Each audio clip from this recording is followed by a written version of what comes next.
स्वागत है आपका भगवत गीता के ज्ञानमय संसार में।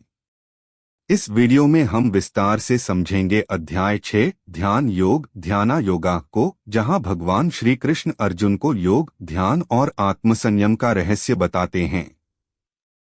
जानिए, ध्यान योग क्या है। भगवत गीता अध्याय 6 इंच श्लोक -25 शनैः शनैरुपरमेद बुद्ध्या धृतिगृहीत्या आत्मसंस्था मनः कृत्वा न किंचिदपि चिंतेत। अनुवाद: धैर्ययुक्त बुद्धि के द्वारा संसार से धीरे धीरे उपराम हो जाए और परमात्म स्वरूप में मन बुद्धि को सम्यक प्रकार से स्थापन करके फिर कुछ भी चिंतन न करे। शनैः शनैः धैर्ययुक्त बुद्धि के द्वारा योगी उपरामता शांति को प्राप्त होवे मन को आत्मा में स्थित करके फिर अन्य कुछ भी चिंतन न करे। टिप्पणी 6.25 व्याख्या: बुद्ध्या धृतिगृहीत्या साधन करते करते प्रायः साधकों को उकताहट होती है, निराशा होती है कि ध्यान लगाते विचार करते इतने दिन हो गए पर तत्व प्राप्ति नहीं हुई, तो अब क्या होगी, कैसे होगी। इस बात को लेकर भगवान ध्यानयोग के साधक को सावधान करते हैं कि उसको ध्यानयोग का अभ्यास करते हुए सिद्धि प्राप्त न हो तो भी उकताना नहीं चाहिए, प्रत्युत धैर्य रखना चाहिए। जैसे सिद्धि प्राप्त होने पर, सफलता होने पर धैर्य रहता है, विफलता होने पर भी वैसा ही धैर्य रहना चाहिए कि वर्ष के वर्ष बीत जाए, शरीर चला जाए तो भी परवाह नहीं, पर तत्व को तो प्राप्त करना ही है। टिप्पणी प0357 कारण कि इससे बढ़कर दूसरा कोई ऐसा काम है नहीं, इसलिए इसको समाप्त करके आगे क्या काम करना है। यदि इससे भी बढ़कर कोई काम है तो इसको छोड़ो और उस काम को अभी करो। इस प्रकार बुद्धि को वश में कर ले, अर्थात बुद्धि में मान बढ़ाई आराम आदि को लेकर जो संसार का महत्व पड़ा है उस महत्व को हटा दे। तात्पर्य है कि पूर्व श्लोक में जिन विषयों का त्याग करने के लिए कहा गया है, धैर्यपूर्वक बुद्धि से उन विषयों से उपराम हो जाएं। शनैः शनैरुपरमेत उपराम होने में जल्दबाजी न करे, किंतु धीरे धीरे उपेक्षा करते करते विषयों से उदासीन हो जाए और उदासीन होने पर उनसे बिल्कुल ही उपराम हो जाए। कामनाओं का त्याग और मन से इंद्रिय समूह का संयमन करने के बाद भी यहाँ जो उपराम होने की बात बताई है उसका तात्पर्य है कि किसी त्याज्य वस्तु का त्याग करने पर भी उस त्याज्य वस्तु के साथ आंशिक द्वेष का भाव रह सकता है। उस द्वेष भाव को हटाने के लिए यहाँ उपराम होने की बात कही गई है। तात्पर्य है कि संकल्पों के साथ न राग करे न द्वेष करे, किंतु उनसे सर्वथा उपराम हो जाए।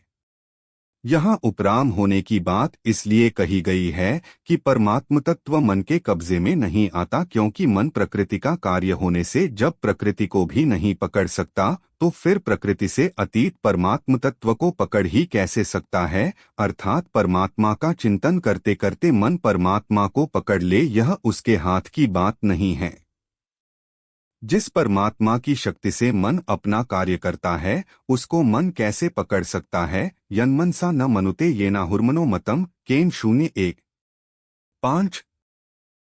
जैसे जिस सूर्य के प्रकाश से दीपक बिजली आदि प्रकाशित होते हैं, वे दीपक आदि सूर्य को कैसे प्रकाशित कर सकते हैं, कारण कि उनमें प्रकाश तो सूर्य से ही आता है।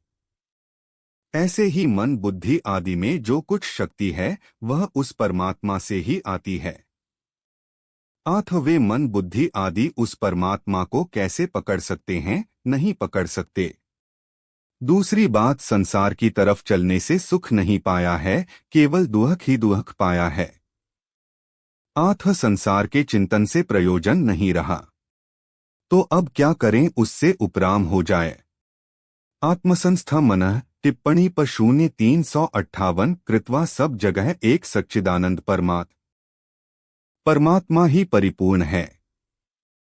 संकल्पों में पहले और पीछे अंत में वही परमात्मा है। संकल्पों में भी आधार और प्रकाश के रूप से एक परमात्मा ही परिपूर्ण है। उन संकल्पों में और कोई सत्ता पैदा नहीं हुई है, किंतु उनमें सत्ता रूप से वह परमात्मा ही है। ऐसा बुद्धि का दृढ़ निश्चय निर्णय रहे। मन में कोई तरंग पैदा हो भी जाए तो उस तरंग को परमात्मा का ही स्वरूप माने। दूसरा भाव यह है कि परमात्मा देश काल वस्तु व्यक्ति घटना परिस्थिति आदि सब में परिपूर्ण है। ये देश काल आदि तो उत्पन्न होते हैं और मिटते हैं, परंतु परमात्म तत्व बनता बिगड़ता नहीं है। वह तो सदा ज्यों का त्यों रहता है। उस परमात्मा में मन को स्थिर करके, अर्थात सब जगह एक परमात्मा ही है, उस परमात्मा के सिवाय दूसरी कोई सत्ता है ही नहीं, ऐसा पक्का निश्चय करके कुछ भी चिंतन न करे। न किंचित भी चिंतयेत, संसार का चिंतन न करे, यह बात तो पहले ही आ गई। अब परमात्मा सब जगह परिपूर्ण है, ऐसा चिंतन भी न करे। कारण कि जब मन को परमात्मा में स्थापन कर दिया तो अब चिंतन करने से सविकल्प वृत्ति हो जाएगी, अर्थात मन के साथ संबंध बना रहेगा, जिससे संसार से संबंध विच्छेद नहीं होगा। अगर हमारी ऐसी स्थिति बनी रहे, ऐसा चिंतन करेंगे तो परिच्छिन्नता बनी रहेगी, अर्थात चित्त की और चिंतन करने वाले की सत्ता बनी रहेगी। आठ सब जगह एक परमात्मा ही परिपूर्ण है, ऐसा दृढ़ निश्चय करने के बाद किसी प्रकार का किंचन मात्र भी चिंतन न करे। इस प्रकार उपराम होने से स्वतः सिद्ध स्वरूप का अनुभव हो जाएगा, जिसका वर्णन पहले 22वें श्लोक में हुआ है।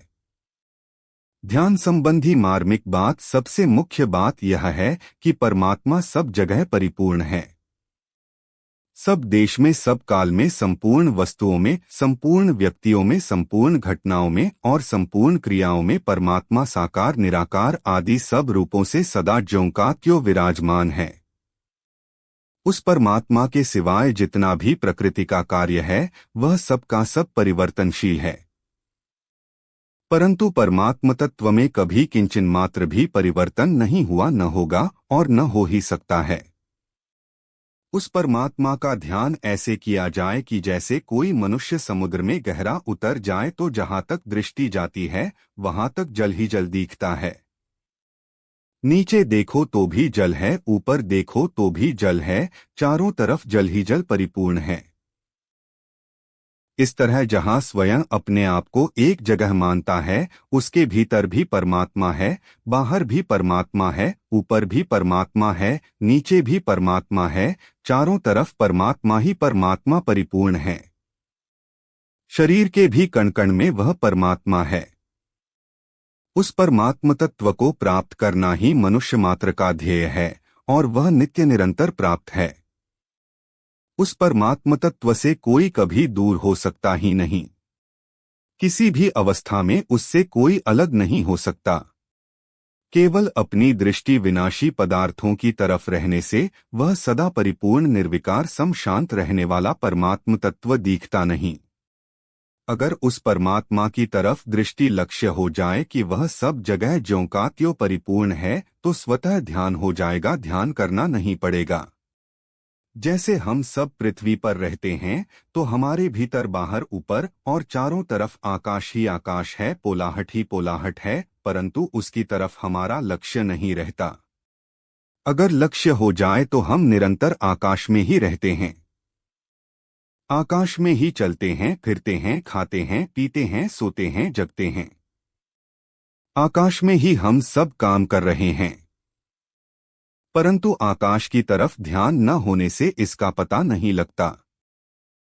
अगर उस तरफ ध्यान जाए कि आकाश है, उसमें बादल होते हैं, वर्षा होती है, उसमें सूर्य चंद्रमा नक्षत्र आदि है, नक्षत्र आदि हैं, तो आकाश का ख्याल होता है, अन्यथा नहीं होता। आकाश का ख्याल न होने पर भी हमारी सब क्रियाएं आकाश में ही होती हैं। ऐसे ही उस परमात्म तत्व की तरफ ख्याल न होने पर भी हमारी संपूर्ण क्रियाएं उस परमात्म तत्व में ही हो रही हैं। इसलिए गीता ने कहा कि शनैः शनैरुपरमेद बुद्ध्या धृतिगृहीत्या, अर्थात जिस बुद्धि में धीरज है ऐसी बुद्धि के द्वारा धीरे धीरे उपराम हो जाए। संसार की कोई भी बात मन में आए तो उससे उपराम हो जाए। साधक की भूल यह होती है कि जिस समय वह परमात्मा का ध्यान करने बैठता है उस समय सांसारिक वस्तु की याद आने पर वह उसका विरोध करने लगता है। विरोध करने से भी वस्तु का अपने साथ संबंध हो जाता है और उसमें राग करने से भी संबंध हो जाता है। आठ न तो उसका विरोध करें और न उसमें राग करें, उसकी अपेक्षा करें, उससे उदासीन हो जाए, बेपरवाह हो जाए। संसार की याद आ गई तो आ गई, नहीं आई तो नहीं आई। इस बेपरवाही से संसार के साथ संबंध नहीं जुड़ेगा। आठ भगवान कहते हैं कि उससे उदासीन ही नहीं उपराम हो जाए, शनैः शनैः उपरमेत। उत्पन्न होने वाली चीज नष्ट होने वाली होती है, यह नियम है।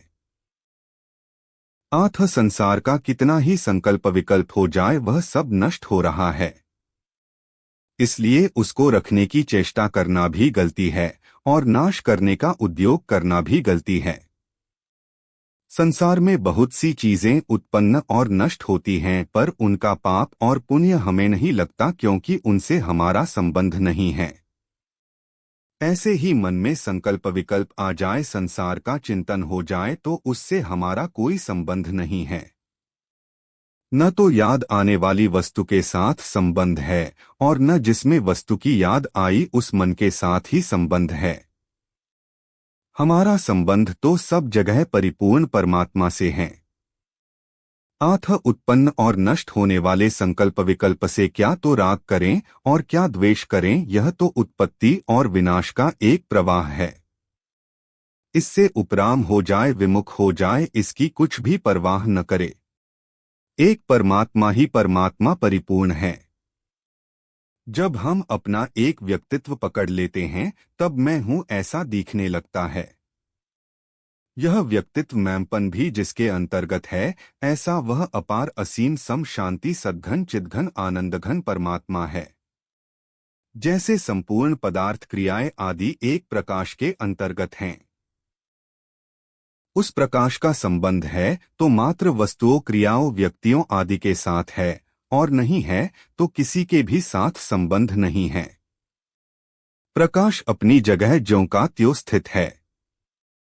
उसमें कई वस्तुएं आती जाती रहती हैं, कई क्रियाएं होती रहती हैं, किंतु प्रकाश में कुछ भी फर्क नहीं पड़ता। ऐसे ही प्रकाश स्वरूप परमात्मा के साथ किसी भी वस्तु, क्रिया आदि का कोई संबंध नहीं है। संबंध है तो संपूर्ण के साथ संबंध है, नहीं तो किसी के साथ भी संबंध नहीं है। ये वस्तु, क्रिया आदि सब उत्पत्ति विनाशशील हैं और वह परमात्मा अनुत्पन्न तत्व है। उस परमात्मा में स्थित होकर कुछ भी चिंतन न करे। एक चिंतन करते हैं और एक चिंतन होता है। चिंतन करे नहीं और अपने आप कोई चिंतन हो जाए तो उसके साथ अपना संबंध न जोड़े, तटस्थ रहे। वास्तव में हम तटस्थ ही हैं, क्योंकि संकल्प विकल्प तो उत्पन्न और नष्ट होते हैं, पर हम रहते हैं। इसलिए रहने वाले स्वरूप में ही रहें और संकल्प विकल्प की उपेक्षा कर दें तो हमारे पर वह संकल्प विकल्प लागू नहीं होगा। साधक एक गलती करता है कि जब उसको संसार याद आता है तब वह उससे द्वेष करता है कि इसको हटाओ, इसको मिटाओ। ऐसा करने से संसार के साथ विशेष संबंध जुड़ जाता है। इसलिए उसको हटाने का कोई उद्योग न करे, प्रत्युत ऐसा विचार करे कि जो संकल्प विकल्प होते हैं उनमें भी वह परमात्म तत्व ओतप्रोत है। जैसे जल में बर्फ का ढेला डाल दें तो बर्फ स्वयं भी जल है और उसके बाहर भी जल है। ऐसे ही संकल्प विकल्प कुछ भी आए वह परमात्मा के ही अंतर्गत है और संकल्प विकल्प के भी अंतर्गत परमात्मा ही परमात्मा परिपूर्ण है। जैसे समुद्र में बड़ी बड़ी लहरें उठती हैं, एक लहर के बाद दूसरी लहर आती है, उन लहरों में भी जल ही जल है। देखने में लहर अलग दिखती है, पर जल के सिवाय लहर कुछ नहीं है। ऐसे ही संकल्प विकल्प में परमात्म तत्व के सिवाय कोई तत्व नहीं है, कोई वस्तु नहीं है। अभी कोई पुरानी घटना याद आ गई तो वह घटना पहले हुई थी, अब वह घटना नहीं है। मनुष्य जबरदस्ती उस घटना को याद करके घबरा जाता है कि क्या करूं, मन नहीं लगता। वास्तव में जब परमात्मा का ध्यान करते हैं उस समय अनेक तरह की पुरानी बातों की याद, पुराने संस्कार नष्ट होने के लिए प्रकट होते हैं। परंतु साधक इस बात को समझे बिना उनको सत्ता देकर और मजबूत बना लेता है, इसलिए उनकी उपेक्षा कर दे। उनको न अच्छा समझे और न बुरा समझे तो वे जैसे उत्पन्न हुए वैसे ही नष्ट हो जाएंगे। हमारा संबंध परमात्मा के साथ है। हम परमात्मा के हैं और परमात्मा हमारा है। सब जगह परिपूर्ण उस परमात्मा में हमारी स्थिति सब समय में है, ऐसा मानकर चुप बैठ जाएं। अपनी तरफ से कुछ भी चिंतन न करे। अपने आप चिंतन हो जाए तो उससे संबंध न जोड़े। फिर वृत्तियां अपने आप शांत हो जाएंगी और परमात्मा का ध्यान स्वतः होगा। कारण कि वृत्तियां आने जाने वाली हैं और परमात्मा सदा रहने वाला है। जो स्वतः सिद्ध है उसमें करना क्या पड़ेगा, करना कुछ है ही नहीं। साधक ऐसा मान लेता है कि मैं ध्यान करता हूँ, चिंतन करता हूँ, यह गलती है। जब सब जगह एक परमात्मा ही है तो क्या चिंतन करे, क्या ध्यान करे। समुद्र में लहरें होती हैं पर जल तत्व में न लहरें हैं न समुद्र है। ऐसे ही परमात्म तत्व में न संसार है, न आकृति है, न आना जाना है। वह परमात्म तत्व परिपूर्ण है, सम है, शांत है, निर्विकार है, स्वतः सिद्ध है। उसका चिंतन करना नहीं पड़ता। उसका चिंतन क्या करें, उसमें तो हमारी स्थिति स्वतः है, हर समय है। व्यवहार करते समय भी उस परमात्मा से हम अलग नहीं होते, प्रत्युत निरंतर उसमें रहते हैं। जब व्यवहार वाली वस्तुओं को आदर देते हैं, महत्व देते हैं, तब विक्षेप होता है। एकांत में बैठे हैं और कोई बात याद आ जाती है तो विक्षेप हो जाता है। वास्तव में विक्षेप उस बात से नहीं होता। उसको सत्ता दे देते हैं, महत्ता दे देते हैं, उससे विक्षेप होता है। जैसे आकाश में बादल आते हैं और शांत हो जाते हैं, ऐसे ही मन में कई स्फुरणाएं आती हैं और शांत हो जाती हैं। आकाश में कितने ही बादल आए और चले जाए पर आकाश में कुछ परिवर्तन नहीं होता, वह ज्यों का त्यों रहता है। ऐसे ही ध्यान के समय कुछ याद आए अथवा न आए, परमात्मा ज्यों का त्यों परिपूर्ण रहता है। कुछ याद आए तो उसमें भी परमात्मा है और कुछ याद न आए तो उसमें भी परमात्मा है। देखने में, सुनने में, समझने में जो कुछ आ जाए उन सबके बाहर भी परमात्मा है और सबके भीतर भी परमात्मा है। चर और अचर जो कुछ है वह भी परमात्मा है। दूर से दूर भी परमात्मा है, नजदीक से नजदीक भी परमात्मा है। परंतु अत्यंत सूक्ष्म होने से वह बुद्धि के अंतर्गत नहीं आता। गीता 13:15। ऐसा वह परमात्मा सद्घन चिद्घन आनंद घन है।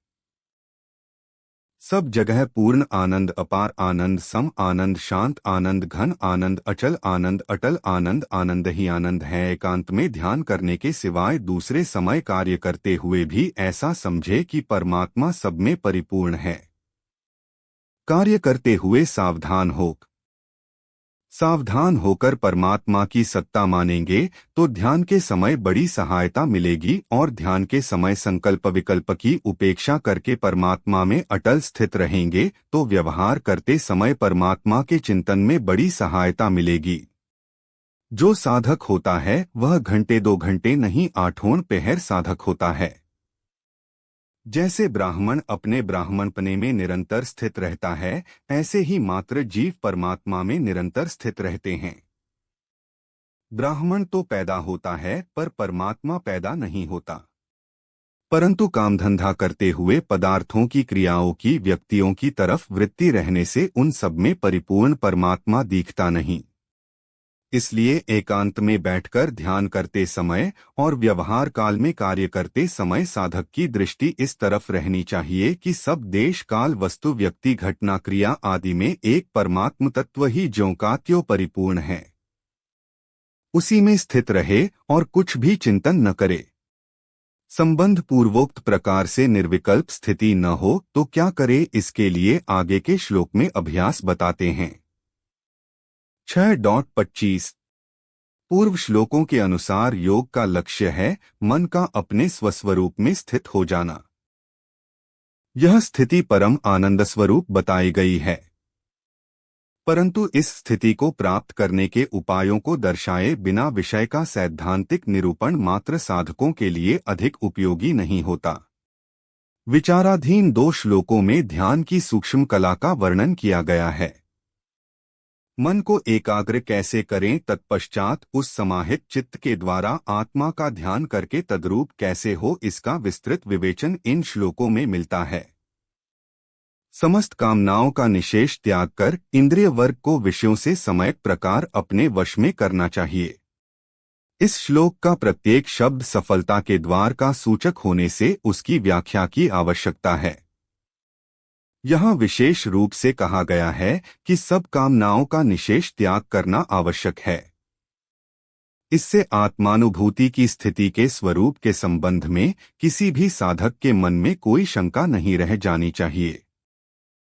अशेषत से तात्पर्य यह है कि ध्यान के अंतिम चरण में साधक को योग के पूर्णत्व की प्राप्ति की इच्छा का भी त्याग कर देना चाहिए। यहाँ कामना त्याग को एक अत्यंत महत्वपूर्ण आवश्यक गुण बताया है, परंतु दुर्भाग्य से अविवेकी लोगों ने कामना को दिए हुए विशेषण की ओर ध्यान नहीं दिया और शास्त्रों के अर्थों को विकृत कर दिया है।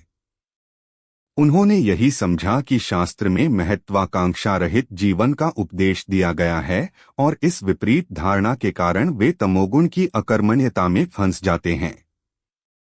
संकल्प प्रभवान इस विशेषण की ओर विशेष ध्यान देने की आवश्यकता है। इसी अध्याय के दूसरे श्लोक की व्याख्या में संकल्प शब्द का अर्थ बताया जा चुका है। उस दृष्टि से यहाँ अर्थ होगा कि ऐसी कामनाओं को त्यागना है जो विषयों में सुख होने के संकल्प से उत्पन्न होकर मन में असंख्य विक्षेपों को जन्म देती हैं। यदि मनुष्य इन संकल्पजनित इच्छाओं को त्यागने में सफल हो जाता है तो उसके मन में वह सामर्थ्य और दृढ़ता आ जाती है कि वह इंद्रियों पर अपना प्रभुत्व स्थापित कर सकता है। सर्वप्रथम इंद्रियों के उन्मत्त अश्वों को वश में कर लें तो फिर उन्हें सब विषयों से परावृत्त करने में सरलता होती है। यह एक अनुभूत सत्य है कि मन स्वनिर्मित विक्षेपों के कारण दुर्बल होकर इंद्रियों को अपने वश में नहीं रख पाता।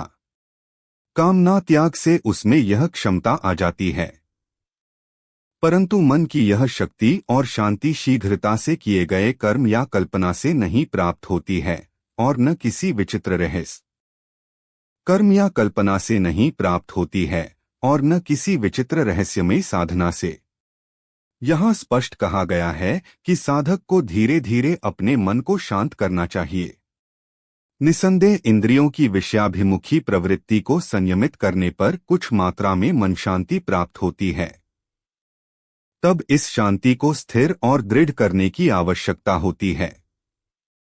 उसका उपाय बताते हुए भगवान कहते हैं, धैर्ययुक्त बुद्धि से मन को आत्मा में स्थिर करना चाहिए।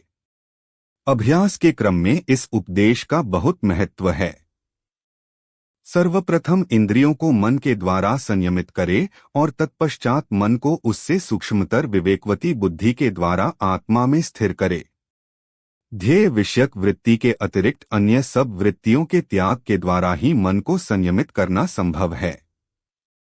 वृत्तियों का प्रवाह मन कहलाता है, अतः आत्मा के स्वरूप पर सतत अनुसंधान करने से मन आत्मा में ही स्थित हो जाएगा।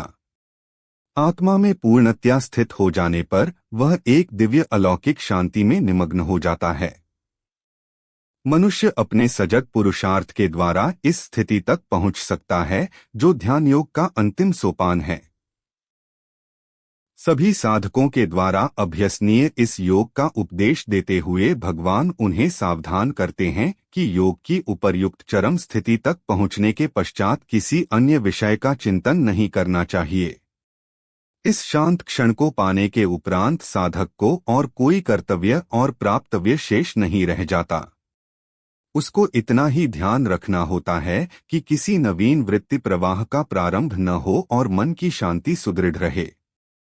द्वार खटखटाओ और तुम अंदर प्रवेश करोगे, यह भगवान का आश्वासन है।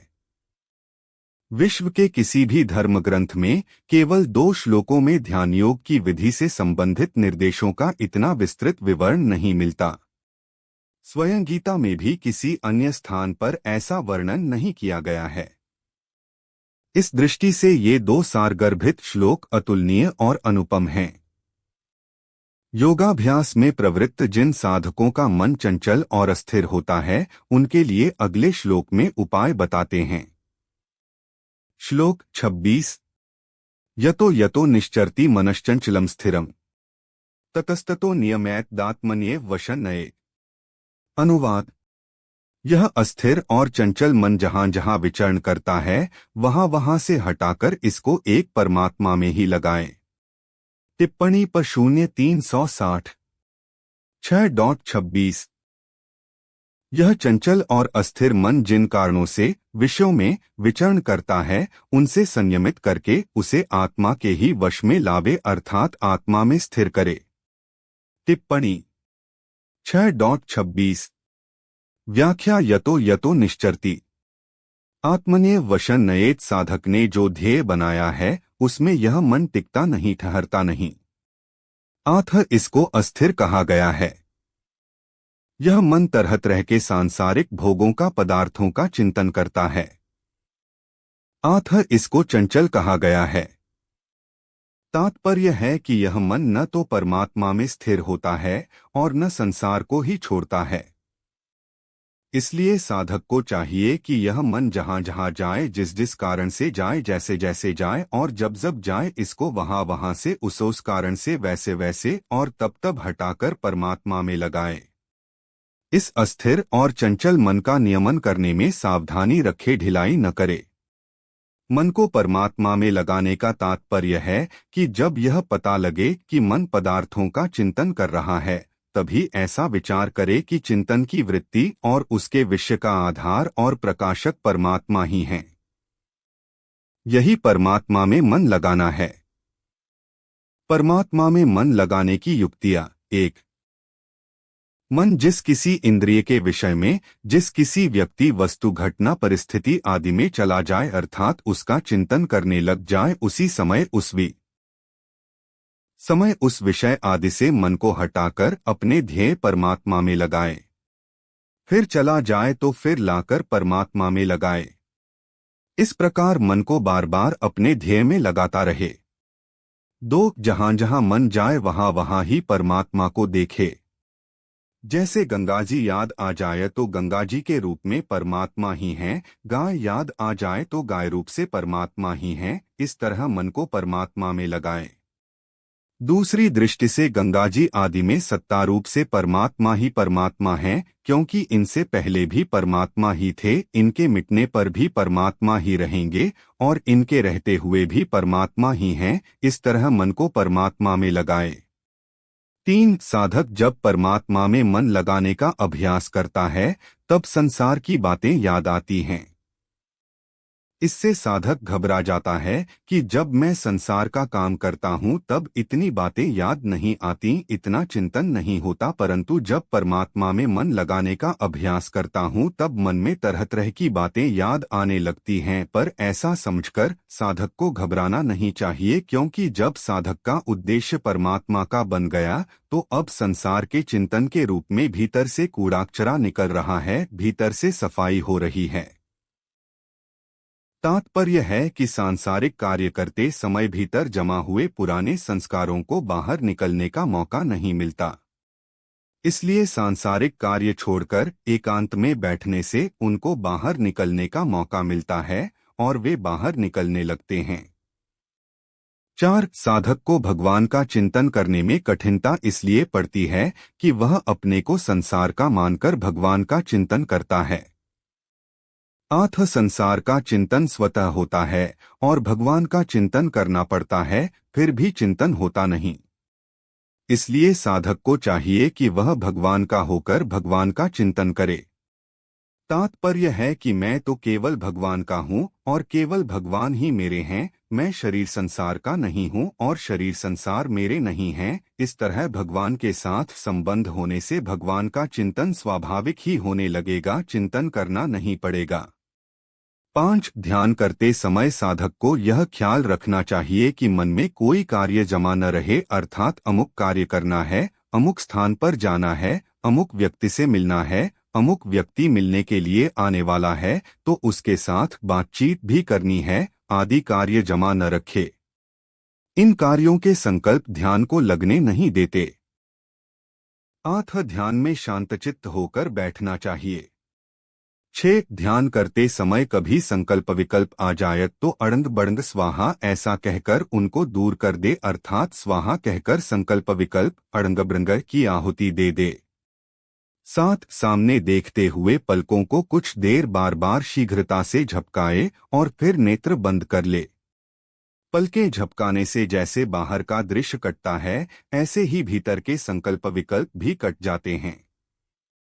8 पहले नासिका से श्वास को 2-3 बार जोर से बाहर निकाले और फिर अंत में जोर से फुंकार के साथ पूरे श्वास को बाहर निकालकर बाहर ही रोक दे। जितनी देर श्वास रोक सके उतनी देर रोककर फिर धीरे धीरे श्वास लेते हुए स्वाभाविक श्वास लेने की स्थिति में आ जाए।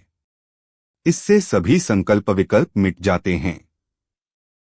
संबंध 24वें-25वें श्लोकों में जिस ध्यान योगी की उपरति का वर्णन किया गया, आगे के 2 श्लोकों में उसकी अवस्था का वर्णन करते हुए उसके साधन का फल बताते हैं। 6.26 पूर्व 2 श्लोकों से साधकों के मन में उत्साह आता है, परंतु जब वे अभ्यास में प्रवृत्त होते हैं तब जो कठिनाई आती है उससे उन्हें कुछ निराशा होने लगती है। प्रत्येक साधक यह अनुभव करता है कि उसका मन समस्त विरोधों को तोड़ता हुआ ध्येय विषय से हटकर पुन विषयों का चिंतन करने लगता है। कारण यह है कि मन का स्वभाव ही है चंचलता और अस्थिरता। न वह किसी एक विषय का सतत अनुसंधान कर पाता है और न विभिन्न विषयों का। चंचल और अस्थिर इन 2 विशेषणों के द्वारा भगवान ने मन का सुस्पष्ट और वास्तविक चित्र प्रस्तुत किया है, जो सभी साधकों का अपना स्वयं का अनुभव है।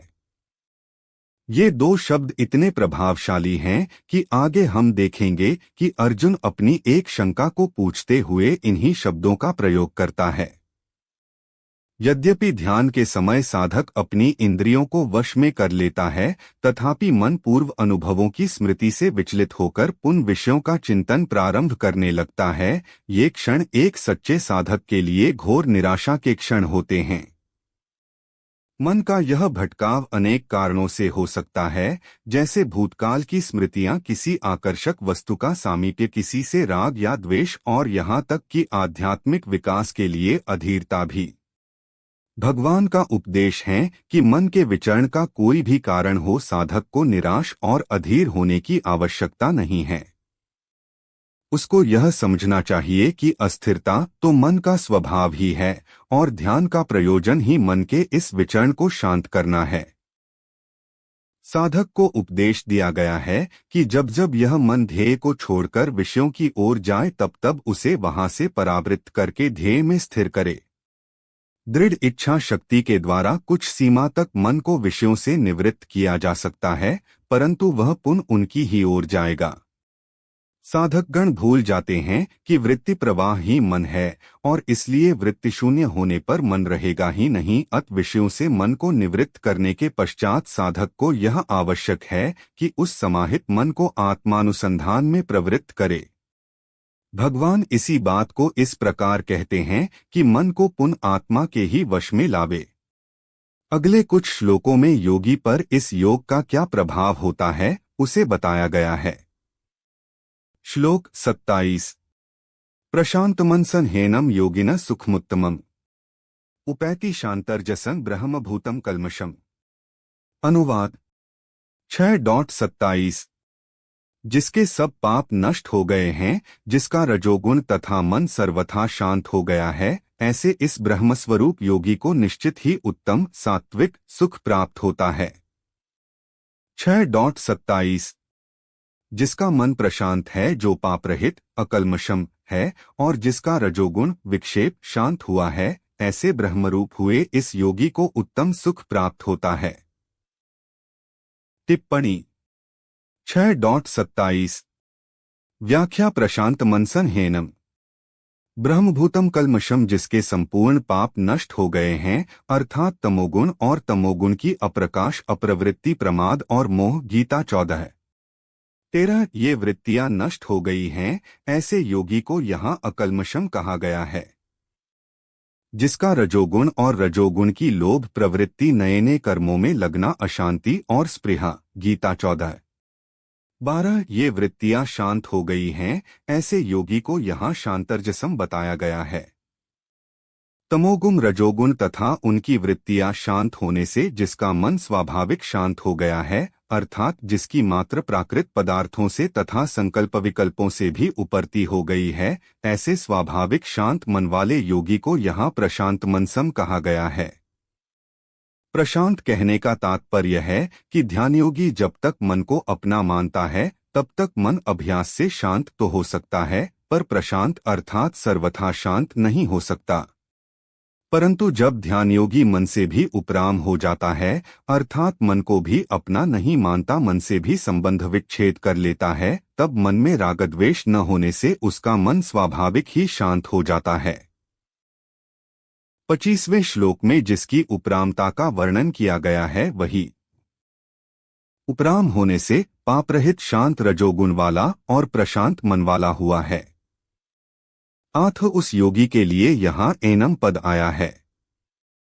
ऐसे ब्रह्मस्वरूप ध्यान योगी को स्वाभाविक ही उत्तम सुख अर्थात सात्विक सुख प्राप्त होता है।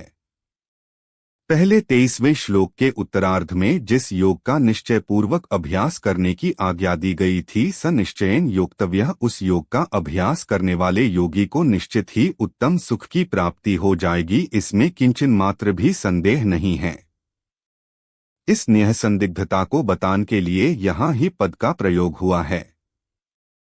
सुखमुपैति कहने का तात्पर्य है कि जो योगी सबसे उपराम हो गया है, उसको उत्तम सुख की खोज नहीं करनी पड़ती, उस सुख की प्राप्ति के लिए उद्योग, परिश्रम आदि नहीं करने पड़ते, प्रत्युत वह उत्तम सुख उसको स्वतः स्वाभाविक ही प्राप्त हो जाता है।